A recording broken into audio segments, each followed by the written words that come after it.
Hey folks, it's William with All Solar Texas. Today I'm going to be myth busting the top 10 myths about going solar. Stay tuned.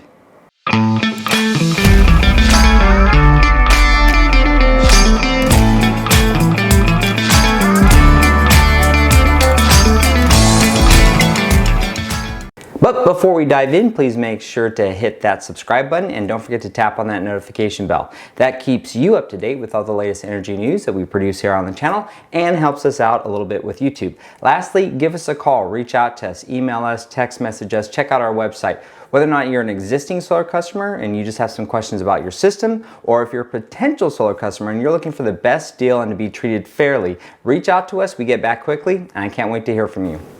All right, so let's dive into myth number one. The number one myth that we hear is my solar panels will make sure that I'm never out of power during an outage. That couldn't be less true. So most solar systems are designed to shut down during a power outage. If you don't have any other form of backup power like a generator or backup batteries, if all you have are solar panels, the solar system is interconnected still to the grid. And during a power outage, there's going to be linemen working on the grid. And so as a safety mechanism, they have a disconnect between the solar system and the grid to make sure that there's no electric backfeed through the lines that could electrocute and actually kill somebody. So what it does is it shuts your solar system down.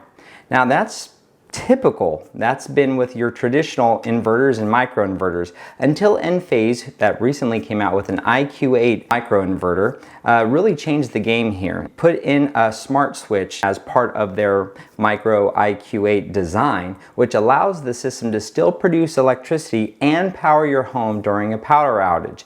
That is only so long as the sun is out. So if you have a Micro 8 Plus microinverter that comes from Enphase with this smart switch, this automatic transfer switch capability, then you're going to stay in power so long as the sun is shining. But for everybody else who has a traditional solar system and one of the older models of the Enphase IQ microinverters, they're not going to be so lucky. All right, myth number two, one battery will power your entire house.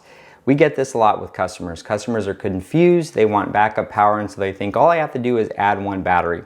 Well, the problem is one battery is not going to do it for most homes. Most Texas homes use about 40 kilowatt hours of power per day, and your standard battery, take an Enphase 10 or even a Tesla Powerwall, is only going to give you a quarter, maybe a third of the power that you would use for an entire day if you're just looking at just getting one battery. On top of that, that battery doesn't generate enough amps to kickstart on, let's say, your AC or some of your higher electric demand appliances. You're certainly not going to be able to run your entire home normal like you would if connected to the grid just because you have one battery.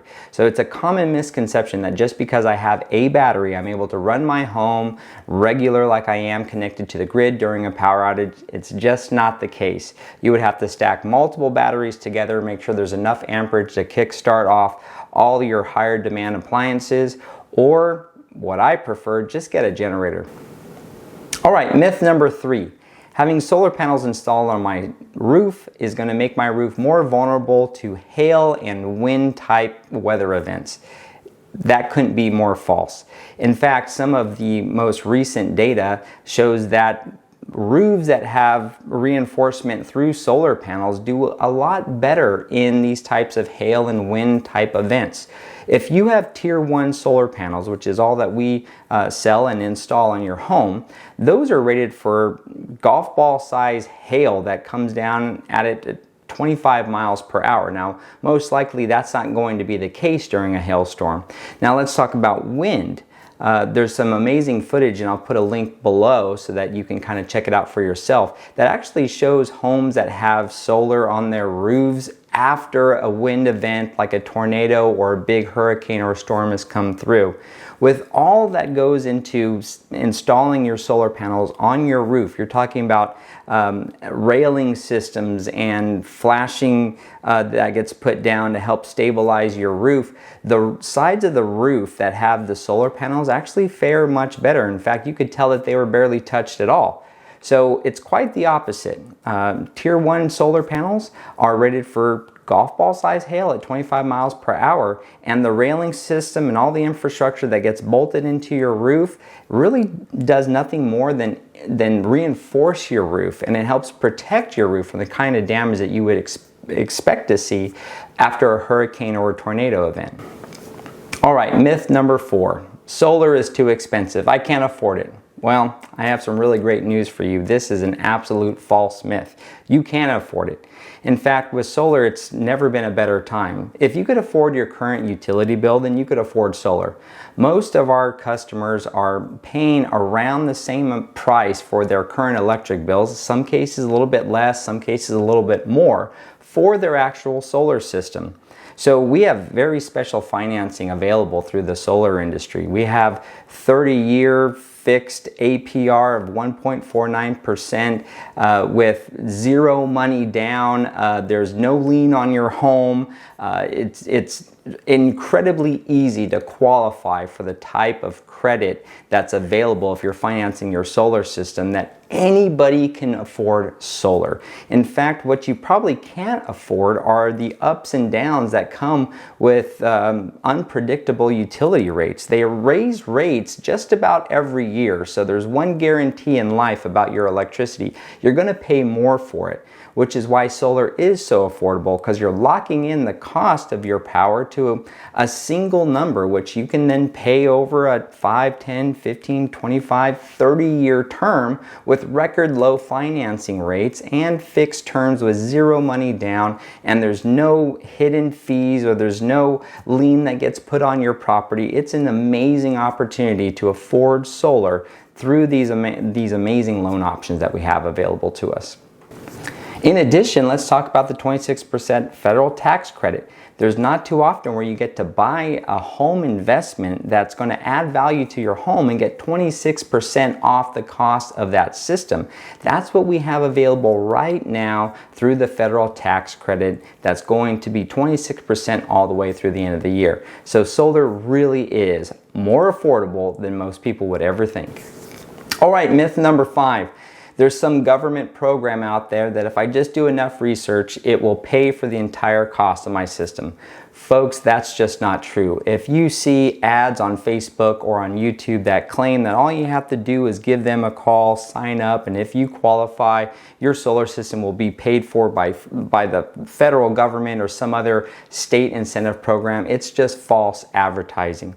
Your solar system, although it is subsidized by the federal government right now with the 26% federal tax credit, is still going to cost you something. Now, the cost of that solar system is still going to be much cheaper than what you're going to pay anyway through your electric rates if they keep going up, which they always do.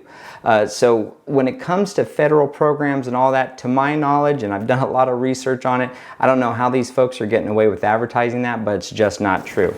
Now, all right, myth number 6. Some folks say, well, if I have solar panels, then I'm totally free from the grid, right? I don't have any other utility bills. I'm completely free. Unfortunately, that's not true either. Especially if all you have are solar panels, you're still tied to the grid because the sun isn't always out, and so you need some backup power that's going to run your home on a very cloudy day or at night, and that becomes the grid. Now, if you design an off-grid system where you're completely disconnected and you have batteries that have the type of capacity needed to run your home, that's a different conversation.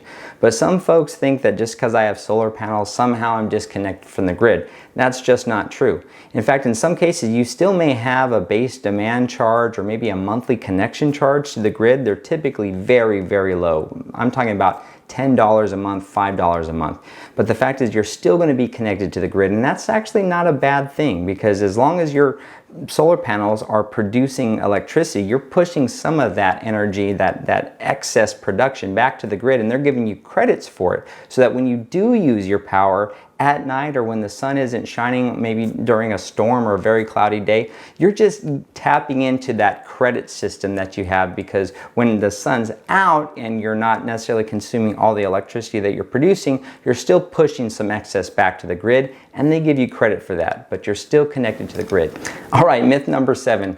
Solar panels don't last very long. I've heard they last 10 years, maybe 12 years. That just doesn't make sense to me. Well, I have a Very nice surprise for you folks.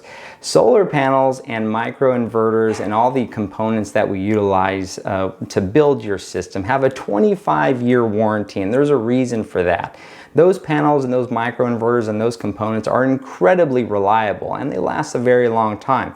So even though there's a 25-year warranty on this stuff, which is really long, I mean, you can't get a vehicle that has a 25-year warranty or buy just about anything else you can imagine for your home and have it backed by a 25-year warranty. With all that aside, these panels and these components will still last beyond that, 30 years. I've seen some of these systems now still operating 35 years after they were installed. Now, you're not necessarily having the same amount of production that you did when you first installed it because there's a slight degradation. Tier 1 solar panels degrade at about 0.25% per year. So if you were to install a system now in about 25, 30 years, you're probably going to only be producing about 85% of what they were originally producing when they were first installed, and that's just because of a very slight level of degradation. But how you offset that is by just overbuilding your system. So you just take what you're currently using and what your consumption's been like for the past 12 months and just slightly build your system a little bit over to compensate for that. That guarantees that your system's going to be performing in 25, 30 years and still covering all your electric needs based on the last 12 months that you've been in that home. So when I work with customers, I typically recommend a 110, 115% offset build. That not only covers changes in their behavior and in their usage of electric appliances and how often they feel that they have to be turning the lights off, but it also covers that slight level of degradation that happens year after year up to about 25, 30 years, the life of that solar system. All right, myth number 8, the federal tax credit's going to be around forever, right? That is a myth, my friends. So back in 2017, when I first started looking at solar, the federal tax credit at that time was 30%. Now it's down to 26%. As it currently sits, unless the legislature changes something, which they're not likely to do, the 26% federal tax credit is going to disappear at the end of this year. So in next year, there's still going to be a federal tax credit offered for solar, but that's only going to be at 22%. So if you're even thinking about going solar, this year is the time to do it, because if you decide next year, you're going to be leaving money on the table. And after 2023, that federal tax credit is gone, which means that if you decide to go solar after 2023, that's going to be at 100% your cost. There are no tax incentives that are currently in the pipeline to be passed. Despite who's in the office and the legislature and all their talk about supporting green energy, we haven't seen anything like it. Now, that doesn't mean something can change. Maybe they can pass some legislation that's beneficial and maybe restores it back to a 30% or even higher. It's just not likely. I'm not seeing it. It's not anywhere right now in the news where that seems to be the direction that they're taking. So for what we know now, 26% is going to end at the end of this year, and then it's going to go down to 22% next year, and then it's gone, folks. So now is the time to go solar. All right, myth number 9. I won't be in this house long, so it doesn't make sense to go solar. Well, I beg to differ. It really depends on how long you plan to be in that home. I'll admit, if you're planning to sell your home in the next couple of years, maybe 2 or 3 years, yeah, solar probably isn't the best investment in your home right now. I would probably save your money. But if you're planning on selling your home maybe in 10 or 15 years, that's a great deal for you to go ahead and make that investment now. Number one, it increases your home value. So Zillow did a very detailed study that said on average homes with owned solar installed on their roofs sell for about 4.1% more than a home that doesn't have owned solar on it. So in most cases, that 4% actually makes the difference. It covers your cost of your original investment. Not only to mention that you're saving electricity between when you put that system in and when you actually sell your house. So if you're thinking of selling your house, or you know you'll be selling your house at some point, but you're not quite sure if it's going to happen over the next few years, still it's worth looking at solar, especially now with the federal tax credit. You're going to get a subsidized installation, and then you're going to be able to sell your home for more and recoup all of your investment. In fact, most Texas homes will see a payback period. That's the period that it takes for you to recoup all of your investment in only 12 years. which means if you sell your house in 15 years, you've not only recouped your entire investment in that first 12 years, but you've had 3 years of electric savings, and then you get to sell your house for more. It is a great deal, and so I would definitely encourage you, if you're not thinking to sell your home in the next 2 or 3 years, to revisit the investment and make the investment. You're going to be satisfied. It's going to save you money, and when it comes time to finally sell your home, it's going to make you money. All right, number 10 is my credit isn't good enough, or I don't have enough cash to pay down on getting a solar system. Well, I have great news for you. Solar, again, I've kind of mentioned this in one of the earlier myths. Solar financing is an amazing product. We don't have anything like it, short of maybe student loans where they just kind of seem to give money to anybody. Solar loans are a very unique animal when it comes to how that loan is structured. First off, it's a 5 to 30 year term, depending upon what term limits you want. It's fixed low percent APR. Right now we have a 30-year 1.49% fixed rate APR financing loan that brings the average customer's cost down to about $150 to go solar. Most of these folks, their power bills are about that or more than that. So we're already saving them money.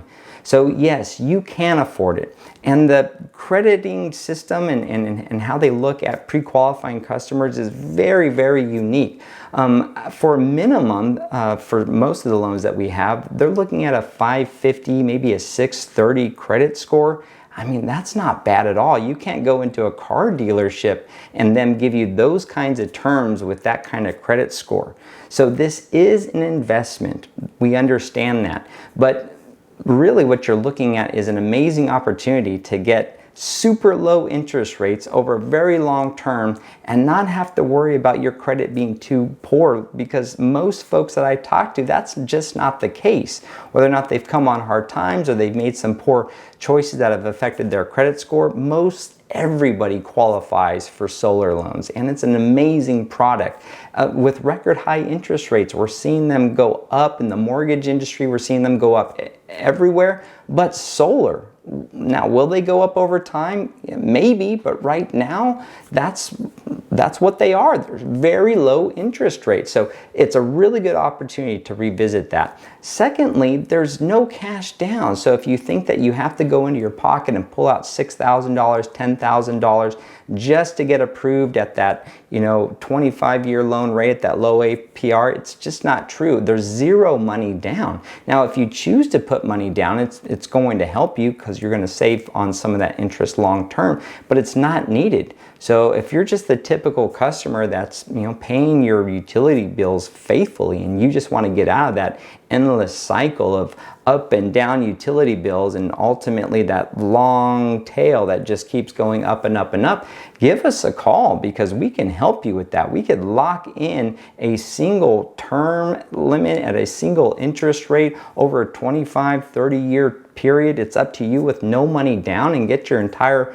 system installed for you within the matter of a couple of months if we're dealing with permitting and stuff. Yes, you can afford it, and no, your credit is probably not too bad for solar.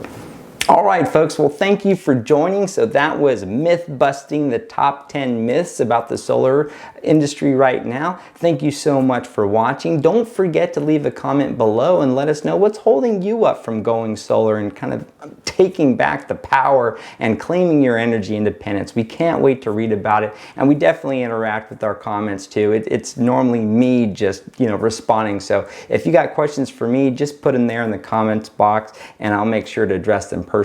Lastly, check us out, give us a call, send us an email, go on our website. We love hearing from customers and we can't wait to hear from you. Thank you and God bless.